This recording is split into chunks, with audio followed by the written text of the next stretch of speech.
वेद व्यास जी ने श्रीमद् भागवत के प्रारंभ में ही द्वितीय श्लोक में इन चारों विषयों का संक्षिप्त वर्णन किया। धर्म प्रोज्झित कैतवोत्र परमो निर्मत्सराणाम सताम वेद्यम वास्तवमत्र वस्तु शिवदम तापत्रयोन्मूलनम श्रीमद्भागवते महामुनिकृते किं वा परैरीश्वरे सद्यः हृदयवरुध्यतेऽत्र कृतभिः शुश्रूषभिस्तत्क्षणात्। वेद व्यास जी कहते हैं इस भागवत को श्रवण करने से सद्यो हृदयवरुध्यतेऽत्र कृतभिः शुश्रूषभिस्तत्क्षणात्, भागवत के श्रवण मात्र से हृदय में भगवान आकर के अवरुद्ध हो जाते हैं। हृदय में आकर के भगवान अवरुद्ध हो जाते हैं, इसका मतलब इस कथा को सुनने वाले के हृदय में भगवान आ जाते हैं, फिर जाते नहीं, सदा के लिए उसके हृदय में विराजमान हो जाते हैं। ये वेदों का सार है। सर्व वेदांत सारम ही श्री भागवत मिष्यते। ये भागवत क्या है? बोले समस्त वेदांत का सार है। वेदांत माने उपनिषद। उपनिषद को ही वेदांत कहते हैं, क्योंकि उपनिषद वेदों का अंतिम भाग होता है। कितने लोग तो कहते हैं महाराज जो बात दार्शनिक बातें समझ में ना आए, बड़ी कठिन हो, तो लोग कहते हैं वो तो वेदांत बोल रहे थे। सबको समझ में नहीं आ रहा था, वेदांत बोल रहे थे। वेदांत क्या है? वेदांत का मतलब वेदों का अंतिम सिद्धांत, वेदों का अंतिम निर्णय, उसको कहते हैं वेदांत। और वो कहाँ है? बोले वेदों के अंतिम भाग में। वेद के जितने ग्रंथ होते हैं, संहिता, ब्राह्मण, आरण्यक, उन सारे ग्रंथों का जो अंतिम चैप्टर होता है, अंतिम अध्याय, अंतिम प्रपाठक, उसी को उपनिषद कहा जाता है। जैसे ईशावास्योपनिषद शुक्ल यजुर्वेद की संहिता का 40वां अंतिम अध्याय है। बृहदारण्यक उपनिषद सतपथ ब्राह्मण का अंतिम कांड है, 14वां कांड है। तो जितने उपनिषद हैं वो सब वेद ग्रंथ का अंतिम भाग होता है, और उस अंतिम भाग में जाकर परमात्मा के स्वरूप का वर्णन, तत्व का निरूपण होता है, इसलिए उसको वेदांत कहते हैं। वेद और वेदांत, यद्यपि वेदांत भी वेद ही है, क्योंकि वेद का ही अंतिम चैप्टर है, लेकिन व्याख्या करते समय वेद और वेदांत इन दोनों को अलग अलग कहा जाता है। वेदांत के पहले जो वेद का हिस्सा होता है उसमें कर्मकांड का वर्णन, और एक बड़े बड़े यज्ञों का वर्णन, बड़ी बड़ी विधियों का वर्णन होता है। और वेद के अंतिम भाग में परमात्मा के स्वरूप का निरूपण, वेदांत तत्व का निरूपण होता है। अर्थात वेद का जो पूर्व भाग है, उस पूर्व भाग से परमात्मा की आराधना का विधान, और उत्तर भाग जो वेदांत है उसके द्वारा परमात्मा के स्वरूप का निरूपण, यही वेद का विषय है। तो जो उपनिषद हैं, वेदों का अंतिम भाग है, वही वेदांत है।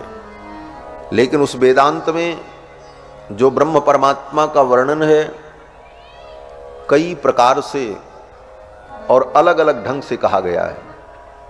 सामान्य व्यक्ति उन्हें पढ़े तो वो निर्णय नहीं कर पाएगा कि ब्रह्म का स्वरूप क्या है।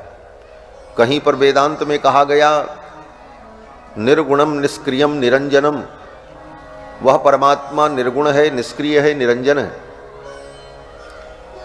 और उसी वेदांत में, उपनिषद में कहीं पर ऐसा भी कहा गया परास्य शक्तिर्विविधैव श्रूयते स्वाभाविकी ज्ञान बल क्रिया च, उस परमात्मा में स्वाभाविक बल विद्यमान है, ज्ञान विद्यमान है, क्रिया विद्यमान है। यह भी वेदों ने कहा। कहीं पर वेदों ने कहा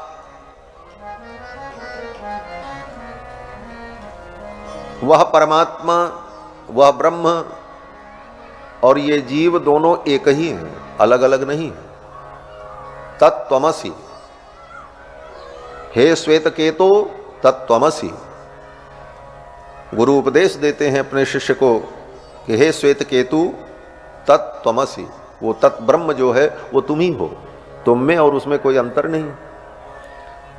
वेदों ने कहा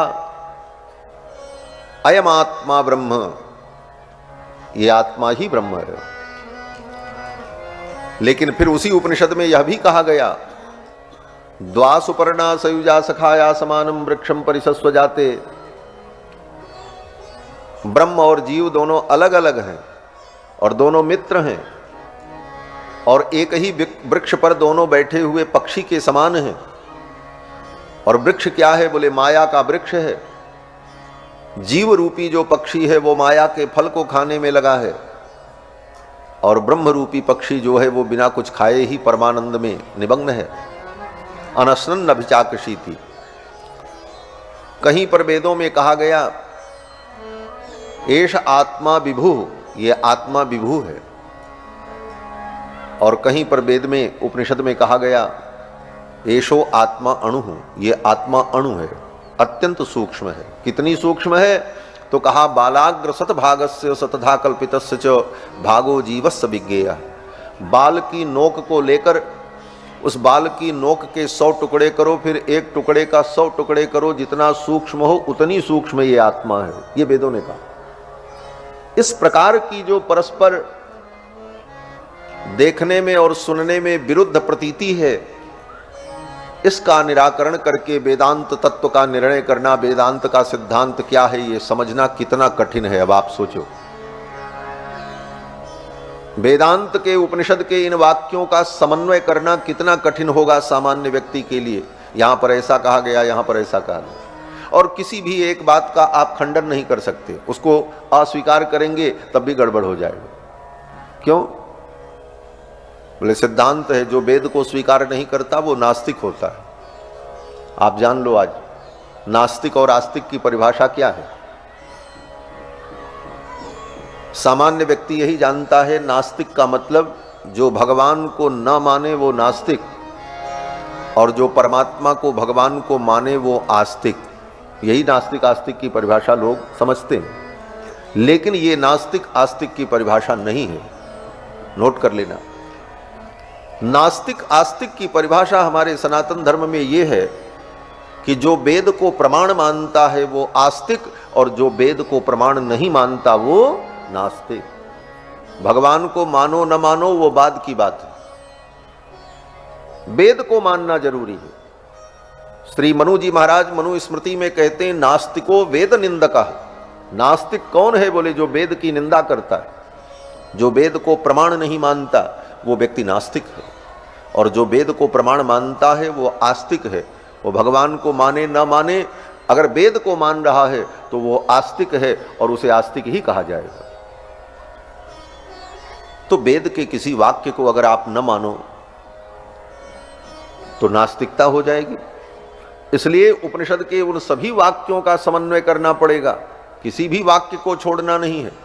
और सारे वाक्य परस्पर विरुद्ध प्रतीत होते हैं। ऐसी स्थिति में सामान्य बुद्धि का व्यक्ति उपनिषद के वेदांत के उस तत्व का निर्णय कैसे कर पाएगा?